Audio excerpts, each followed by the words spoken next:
Carcinogen में क्या देखेंगे कि जो चीज हमारे बॉडी में कैंसर करता है, कैंसर कॉज करता है, उसको हम लोग कार्सिनोजन बोलते हैं। ठीक है, तो बेसिकली कैंसर कॉजिंग एजेंट जो क्या करता है हमारे नॉर्मल सेल को कैंसरस सेल में, जहां पे ट्यूमर बनेगा, नियोप्लासिया होगा, मैंने जो लास्ट क्लास में बोला था कि अनरेगुलेटेड सेल ग्रोथ होगा, और लास्ट में मेटास्टेसिस होगा, तब क्या होगा, मैलिग्नेंट बन जाएगा।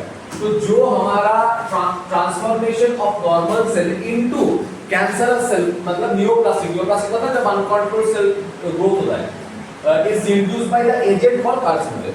बेसिकली মনে রাখবে कार्सिनोजन কাকে বলে, कार्सिनोजन মানে হচ্ছে যারা ক্যান্সার করে। ঠিক আছে, अब कौन कैंसर करता है, अलग अलग एजेंट के बारे में पढ़ेंगे, फिजिकल एजेंट, केमिकल एजेंट, और हमारा बेसिकली देखेंगे कि बायोलॉजिकल एजेंट देखेंगे। ठीक है, तो फिजिकल एजेंट में देख सबसे पहले हम लोग क्या देखेंगे, फिजिकल एजेंट में दो तरीके का रेडिएशन होता है, एक आयोनाइजिंग रेडिएशन, एक नॉन आयोनाइजिंग रेडिएशन। याद रखना ionizing radiation is more harmful than non ionizing radiation. Okay, ionizing में क्या आता है, एक्स-रे, गामा रे, ये सब आता है हमारा आयोनाइजिंग रेडिएशन। ओके, देखना जब कभी किसी को लेके अगर एक्स-रे करवाने जाएगा तो मतलब दूसरे किसी को लेके गया तो तुझे देखना अगर अंदर घुसेगा तो एक ऐसा कवर के अंदर रखा जाता है। ठीक है, मतलब किसी भी हाल में तेरे बॉडी में एक्सरे ना आए, वैसे भी वहां पे जो एक्सरे दिया जाता है वो बहुत कम होता है, मतलब उसका हार्म वो उतना ज्यादा नहीं होता है, लेकिन फिर भी ज्यादा एक्सपोजर से दिक्कत हो सकता है ना। तो एक्सरे, गामा रे, दोनों बहुत, गामा रे तो भयंकर है। ठीक है, ये लोग क्या करता है, ये पूरा एकदम डीएनए के अंदर चेंज कर देगा, सेल के न्यूक्लियस में घुस के। ओके, तो ये हमारा आयोनाइजिंग रेडिएशन। नॉन आयोनाइजिंग में क्या है, यूवी रे, ये ज्यादा एक्सपोजर में खराब करता है लेकिन करता है। यूवी रे, अल्ट्रावायलेट रे जो सबसे आता है वो भी हमारा नॉन आयोनाइजिंग में आता है। तो आयोनाइजिंग, नॉन आयोनाइजिंग याद रहेगा। नेक्स्ट देखेंगे केमिकल एजेंट। केमिकल से क्या क्या होता है, पहला बात टोबैको। टोबैको के अंदर क्या रहता है, कार्सिनोजन रहता है, तो ओरल लंग कैंसर करता है। और भी अदना ओरल लंग कैंसर के अलावा थ्रोट कैंसर करेगा, और क्या करेगा, और बेसिकली प्रोस्टेट कैंसर में भी टोबैको का पार्ट है, प्रोस्टेट कैंसर।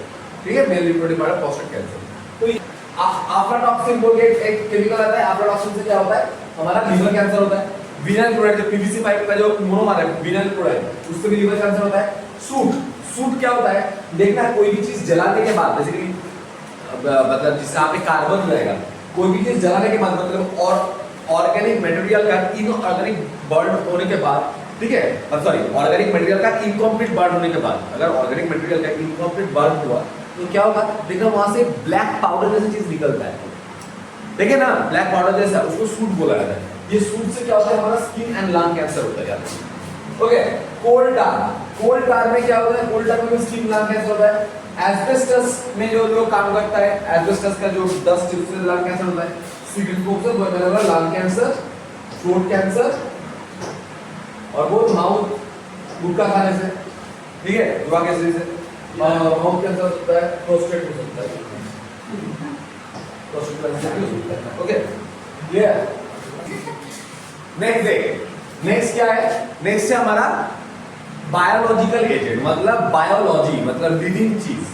जब कोई लिविंग चीज से कैंसर हो रहा है उसको बोलेंगे बायोलॉजिकल एजेंट। ओके, बेसिकली वो ऑन्कोजेनिक वायरस से होता है। देख, अगर तुम लोग कोई नहीं पता है, नहीं पड़ेगा इस सब, कोई अगर कैंसर लेके रिसर्च करेगा तो कैंसर लेके पढ़ाई को बोलते हैं ऑन्कोलॉजी।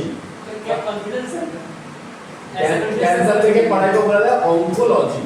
अगर कैंसर के डॉक्टर को बोलते हैं ऑन्कोलॉजिस्ट। ओके, सो जो वायरस कैंसर कॉज करता है उसको बोला जाता है ऑन्कोजेनिक वायरस। बेसिकली हमारे बॉडी में कुछ जीन रहता है जिसको हम लोग बोलते हैं प्रोटोऑन्कोजीन। प्रोटोऑन्कोजीन रहता है। ये प्रोटोऑन्कोजीन में म्यूटेशन करके, चेंज करके ये क्या कर देगा, इसको कन्वर्ट कर देगा ऑन्कोजीन में। प्रोटो मतलब इसके पास कैपेबिलिटी है किसका, कि बाद में वो ऑन्कोजीन में कन्वर्ट हो जाए। प्रोटो है ये, इनएक्टिव है, उसको एक्टिव कर देगा, म्यूटेशन कर देगा उसके अंदर। ठीक है, तो क्या हो रहा है, genes identify normal cell which when activate under certain condition can lead to oncogenic transmission. Normal cell में प्रोटोऑन्कोजीन रहता है, लेकिन अगर सोच उसके अंदर कार्सिनोजन आ गया, केमिकल हो सकता है, हमारा क्या बोलते हैं उसको, फिजिकल हो सकता है, या फिर कुछ वायरस, ऑन्कोजेनिक वायरस आ गया, तो क्या होगा, उस नॉर्मल जीन का प्रोटोऑन्कोजेनिक प्रोटोऑन्कोजीन जो है नॉर्मल सेल का प्रोटोऑन्कोजीन इसमें कन्वर्ट हो जाएगा, हमारा ऑन्कोजीन में कन्वर्ट हो जाएगा, तब उसको कैंसर हो जाएगा। ठीक है, तो ट्यूमर सप्रेसर जीन वो नॉर्मल केस में एक्टिव रहता है, लेकिन जब कैंसर होता है वो क्या होता है, वो इनएक्टिव हो जाता है, तभी तो ट्यूमर बनता है बॉडी में। अच्छा, नेक्स्ट क्या देखेंगे, बायोलॉजिकल एजेंट में एचआईवी। ठीक है, ये क्या कहते हैं, कापोसिस सर्कोमा करता है। ठीक है, नेक्स्ट कापोसिस सर्कोमा मतलब क्या होता है, हमारा जो वेसल्स है ना, बॉडी में ब्लड वेसल्स है ना, उसका लाइनिंग में कैंसर होता है। एचपीवी क्या कहता है, ह्यूमन पैपिलोमा वायरस, ये क्या करता है, सर्वाइकल कैंसर करता है। सर्वाइकल कैंसर, सर्वाइकल कैंसर जो सर्विक्स होता है वजाइना के ऊपर वाला पार्ट, तो सर्विक्स में क्या आता है, कैंसर करेगा। मेल में भी होता है, बोला था मेल में कैंसर सर्विक्स है। ठीक है, लेकिन मेल में प्रोस्टेट एरिया में, यूरोथ्रल एरिया में कैंसर करता है। ठीक है, नेक्स्ट क्या देखेंगे, HSV2 नॉर्मली देखते हैं एक तरीके का हार्पिस होता है, स्किन का एक बहुत भयंकर एक डिजीज है, हार्पिस वायरस रहता है, लेकिन हार्पिस सिम्प्लेक्स वायरस जो 2 दूसरा टाइप का है वो कैंसर करता है। HBV हेपेटाइटिस बी वायरस, ये भी क्या करेगा, कैंसर करता है। ठीक है, अच्छा, तो ये बात याद रखना, क्या मैंने क्या बोला, ऑन्कोजीन नॉर्मली इनएक्टिव रहेगा, प्रोटोऑन्कोजीन एक्टिव रहता है। प्रोटोऑन्कोजीन जब एक्टिव हो जाएगा, मतलब प्रोटोऑन्कोजीन के अंदर जब म्यूटेशन होगा तब वो ऑन्कोजीन में कन्वर्ट हो जाता है। लेकिन नॉर्मल सेल में ट्यूमर सप्रेसर जीन वो क्या होता है, वो एक्टिव रहता है, लेकिन जब कैंसर होता है तो वो इनएक्टिव हो जाता है। क्यों, ट्यूमर को सप्रेस करके रखता है नॉर्मल बॉडी में, लेकिन वो अगर इनएक्टिव हो गया तो वो क्या होगा, हमारा ट्यूमर बन जाएगा। हाँ, नेक्स्ट टाइप ऑफ कैंसर, ये कार्सिनोमा। कार्सिनो देख, हमारे बॉडी में 3 तरीके के सेल रहता है, मतलब हम लोग को पता है कि एक्टोडर्म 3 जर्म लेयर रहता है ना, एक्टोडर्म, एंडोडर्म, मेसोडर्म। एक्टोडर्म से हमारा स्किन वगैरह बनता है, एंडोडर्म से हमारा बॉडी का जो इनर ऑर्गन्स वगैरह बनता है, और मेसोडर्म में कनेक्टिंग पार्ट, मतलब जो हमारा बोन्स, ब्लड, मसल्स, ये सब बनता है मेसोडर्म से। ठीक है, अब क्या होता है, अगर एक्टोडर्मल जो टिश्यू है, एक्टोडर्मल टिश्यू में अगर कैंसर होगा तो उसको हम लोग बोलते हैं कार्सिनोमा। ओके, जैसे हमारा breast cancer, okay, lung cancer, stomach cancer, ये सब क्या रहेगा, हमारा कार्सिनोमा। याद रखना, फीमेल में सबसे ज्यादा कैंसर होता है, मेल से भी ज्यादा फीमेल कैंसर होता है, लेकिन फीमेल में सबसे ज्यादा कैंसर होता है वो ब्रेस्ट कैंसर होता है। ठीक है, नेक्स्ट सर्कोमा। सर्कोमा मतलब मैंने क्या बोला, मेसोडर्मल टिश्यू में अगर होता है, जैसे मसल टिश्यू में अगर होगा तो मायोमा बोलेंगे, ये सब याद रखना। लिम्फोमा अगर लिम्फ में होगा तो लिम्फोमा बोलेंगे। अगर लेट्स से ब्लड कैंसर या ल्यूकीमिया, ठीक है, ब्लड कैंसर मतलब ब्लड कैंसर बेसिकली क्या होता है, व्हाइट ब्लड सेल का इंक्रीज से होता है, याद रखना।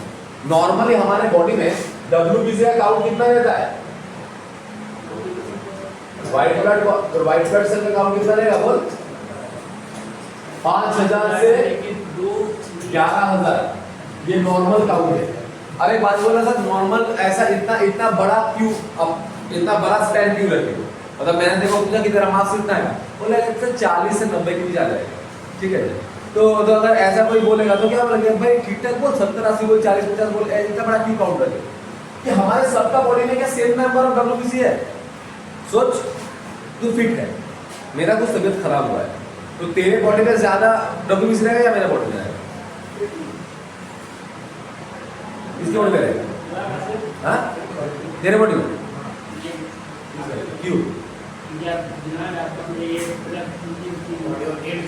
मुझे मेरे बॉडी को नीड्स है। सोच की नॉर्मली रास्ते में ज्यादा पुलिस नहीं है, अब कुछ कांड हो गया यहाँ, पुलिस बढ़ेगा ना, तो जब दुश्मन घुसेगा बॉडी में, इसको मारने वाला को भी तो बढ़ना पड़ेगा ना। तो अगर कोई इन्फेक्टेड है उसमें ज्यादा WBC रहेगा, लेकिन ये WBC कभी कभी बढ़ जाता है। नॉर्मली अगर ब्लड में बहुत ज्यादा इन्फेक्शन होता है तो उसको सेप्टिसीमिया बोलते हैं, अगर उसमें अगर इन्फेक्शन होता है 40,000 तक चल जा सकता है। ठीक है, वो दिक्कत नहीं है, WBC बढ़ जाता है। ठीक है, अगर वो 1 लाख से ज्यादा बढ़ गया WBC तो समझ लेना कि भाई अनकंट्रोल्ड ग्रोथ हो रहा है WBC का, तो उस बंदे को ब्लड कैंसर हुआ है, ल्यूकीमिया हुआ। ओके, कैंसर का डिटेक्शन कैसे करेंगे, कैंसर डिटेक्शन एंड डायग्नोसिस देखेंगे। ठीक है, सबसे पहले क्या कहते हैं, बायोप्सी करते हैं। बायोप्सी क्या है, ये एक हिस्टोपैथोलॉजिकल टेस्ट है, पढ़ने को बोलते हैं। बायोलॉजी में टिश्यू को लेके पढ़ाए जा रहे को बोलते हैं हिस्टो, जो लोग टिश्यू को लेके पढ़ते हैं उसको बोलते हैं हिस्टोलॉजी पढ़ रहे हैं, और उन लोगों को बोलते हैं हिस्टोलॉजिस्ट। ओके, सो अगर क्या हो रहा है, सोच की सोचिए मेरे यहाँ पे एक लंप हुआ है, एक ट्यूमर देखा जा रहा है, मुझे लग रहा है कि इसका ग्रोथ कंट्रोल हो रहा है। मैंने डॉक्टर के पास गया तो डॉक्टर पहले बोलेगा कि एक काम करते हैं हम बायोप्सी करते हैं, वहां से कुछ सेल लेगा, उसका टेस्ट करेगा, टिश्यू लेगा, ठीक है। टिश्यू मतलब एक सेल तो नहीं लेता ना, बहुत सारा सेल लेता है, इसलिए हो जाता है। तो उसको क्या करेगा, उसको लेबोरेटरी में देखेगा कि ठीक ठाक हो रहा है या नहीं हो रहा है। एक हो रहा है तो मेरा वहां से सेल निकाला गया। दूसरा क्या हो सकता है, एंडोस्कोपी से इंडायरेक्ट बायोप्सी हो सकता है कि भाई छेड़छाड़ नहीं करेंगे, एंडोस्कोपी से करेंगे। ब्लड टेस्ट और बोन मैरो से ल्यूकेमिया के केस में क्या होगा, हम लोग देते हैं बहुत सारा ब्लड डब्ल्यूबीसी बढ़ गया सोच के मेरे बॉडी में, तो क्या करेंगे भाई, डब्ल्यूबीसी कहां पे बनता है, बोन मैरो में बनता है। तो अगर बोन मैरो में देख लेते भाई बोन मैरो सही है ना, वो ज्यादा सेल नहीं बना रहा है ना, तो क्या हो रहा है ब्लड टेस्ट से बोन मैरो सेल से ल्यूकेमिया देखेंगे। रेडियोलॉजी से भी मतलब क्या होता है, हम लोग अगर इंटरनल कैंसर होता है तो रेडियोलॉजी जो रेडिएशन से देखेंगे। सीटी स्कैन फुल फॉर्म क्या है, कंप्यूटेड टोमोग्राफी, कंप्यूटेड टोमोग्राफी जिसके अंदर फुल फॉर्म होता है, ठीक है। ये लोग कैसे इसको याद रखेगा ना, लोगों को ज्ञान देना है बेसिकली। जब कोई सीरीज कर रहे हैं बोला क्या करने आ रहा है, बोलते कंप्यूटेड टोमोग्राफी करते हैं, बार-बार बोले तो खुद याद रहेगा, मेरा कंफ्यूज हो जाएगा।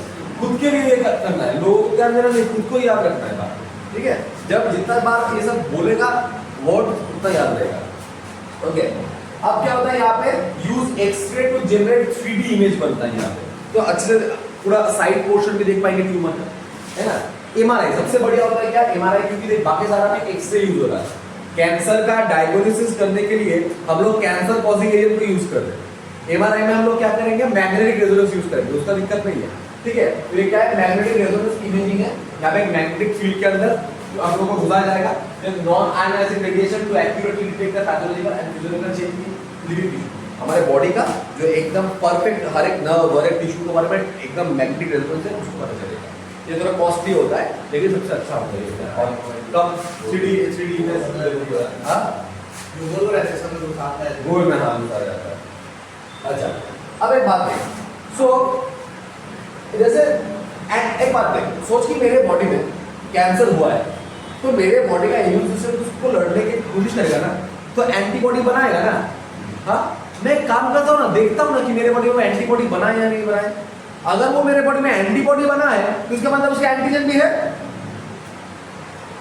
ऐसा तो नहीं बन जाएगा ना कि एंटीजन नहीं घुसा एंटीबॉडी बन जाएगा, तो नहीं होता है। तो इसका मतलब क्या होता है कि use detection for certain cancer, क्या होता है हार्टसेप 3 याद रखना, इम्प्लाई ऑन एंटीबॉडी थेरेपी। मतलब क्या होता है, एंटीबॉडी थेरेपी जैसे मैंने बोला वैसे काम करता है। एग्जांपल याद रखना, हार्टसेप 3। Okay, next molecular biology. Molecular biology में क्या होता है, use to detect genes individual.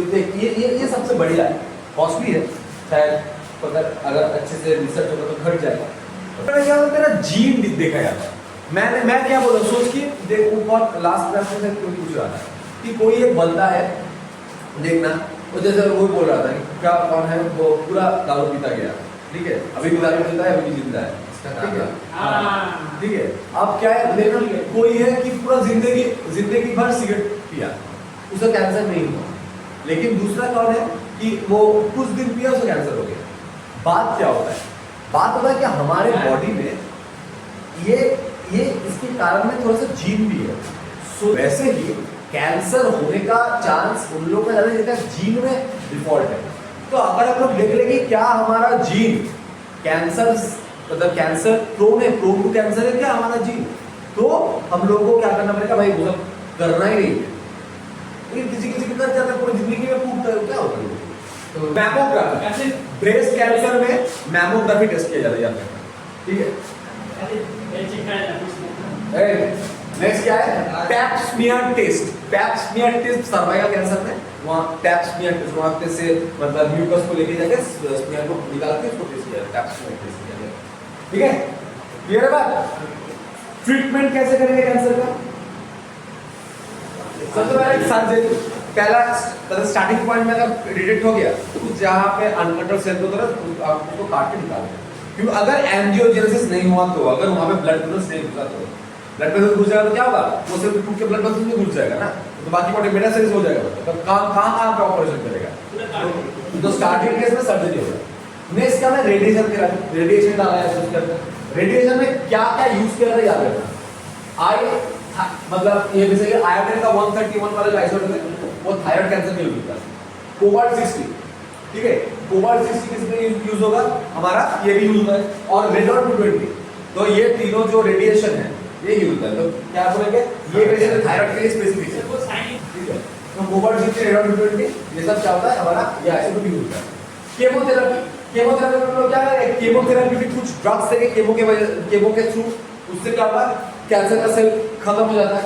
जैसे लेकिन साइड इफेक्ट क्या रहता है कि हेयर लॉस होता है, बॉडी वीक हो जाता है, ब्लड खराब हो जाता है, एनीमिया होता है। ओके, एंटी कैंसर ड्रग्स क्या होता है, दोनों तरह का एंटी कैंसर ड्रग्स है, लाइक विनक्रिस्टिन और विनप्लास्टिन। ये बेसिकली जो प्लांट से लिया जाता है, उसका नाम है कैथारेंथस रोजियस। ये प्लांट से लिया जाता है, ये इसका और नाम है विनका रोजिया बोला जाता है इसको। ये बेसिकली ये क्या करता है, ये हमारा ल्यूकोमिया को ट्रीट करता है। ल्यूकीमिया को कैसे ट्रीट करेगा, बात समझ। ये जो दोनों ड्रग है ना, विनक्रिस्टिन और विनप्लास्टिन, ये माइटोटिक पॉइजन है। याद नहीं है तो लोगों को, मुझे पता है, लेकिन क्लास 11 में पढ़ाए थे कि कुछ ऐसा सब्सटेंस होता है जो माइटोसिस सेल डिवीजन को रोकता है, उसको बोलते हैं माइटोटिक पॉइजन। यहाँ पे क्या होता है, यहाँ पे हमारा कैंसर में क्या होता है, ब्लड सेल का अनकंट्रोल ग्रोथ होगा, मतलब सेल डिवीजन बहुत ज्यादा हो रहा है, उसको रोकेगा कौन, ये विनक्रिस्टिन विनप्लास्टिन, ठीक है। तो इससे क्या होगा, हमारा अनकंट्रोल सेल डिवीजन थोड़ा सा रुकता है। इम्यूनोथेरेपी में क्या करेंगे, अगर बेसिकली हमारा use because tumor cell can avoid detection by immune system, patient given substance for biological response modifier। मतलब क्या होता है, हमारा इम्यून थेरेपी को, इम्यून सिस्टम को और भी ज्यादा ताकतवर बनाने के लिए बायोलॉजिकल इम्यून मॉडिफायर दिया जाता है इम्यून थेरेपी में, ठीक है। जैसे अल्फा इंटरफेरॉन क्या करता है, हमारा इम्यून सिस्टम को दिया जाता है ताकि इम्यून सिस्टम और भी ज्यादा एक्टिव हो और वो ट्यूमर को जाके मार दे।